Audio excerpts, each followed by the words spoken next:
দেখো, জামাতের চেয়ে মিথ্যা বলার লোক গোটা দুনিয়ার মধ্যে দ্বিতীয় আছে বলে আমার মনে হয় না।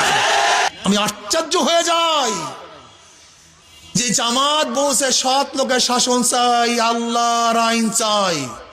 আমাকে দেখান তো এইবার কোন জায়গায় আমির সাহেব আল্লাহর আইন চাই একটা বক্তৃতা করছে কিনা দেখান তো। হ্যাঁ, চিন্তা করতে পারছেন? আমাকে দেখান তো। দেখো, জামাতের চেয়ে মিথ্যা বলার লোক গোটা দুনিয়ার মধ্যে দ্বিতীয় আছে বলে আমার মনে হয় না। নির্বাচনের জোটে ছিলাম, এখনো সিট ভাগ হয়। যখনই নমিনেশন পেপার সাবমিট করছে প্রত্যেক জায়গায় প্রত্যেক প্রার্থী বলছে আমরা পাইছি এখানে, প্রত্যেক জায়গায়, অথচ ভাগই হয়নি, তাহলে আমরা পাইছি।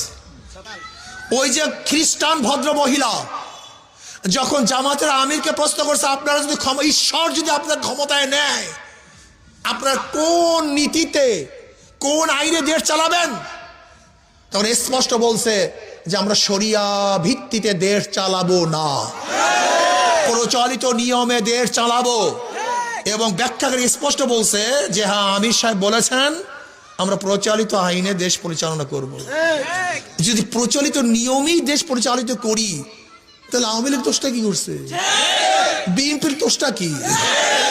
এই যে মাসুদ সাহেব আপনাদের এলাকা, সেদিকে এক জায়গায় বলছিলাম, আমি বলছিলাম মাসুদ সাহেব ফখরুদ্দিন সাহেবের একটা বক্তব্যকে খুব সুন্দরভাবে প্রোটেক্ট করেছিলেন যে শরিয়াকে বিশ্বাস করি না, বেঈমান হয়ে যায়। কিন্তু এখনো তো আপনার শরিয়া অনুযায়ী দেশ চালাবেন না, এখন আপনি বলেন আপনি কি হবেন? এই প্রশ্ন আপনার কাছে, আপনার কাছে। বুঝি না, জামাতের আমির সাহেব এক জায়গায় দেখলাম যে পুরুষ বন্ধুরা যান, মহিলা বন্ধুরা আসেন, আমরা বৈষম্য দূর করবো। আচ্ছা, আমাকে বলেন তো, মহিলা এবং পুরুষের মধ্যে বৈষম্য করছে কে? এই পর্দার বিধান কে করছে? এখন আমরা যদি বলি বৈষম্য দূর করবো, আসেন, ইমানের অবস্থা কি আমি জানি না।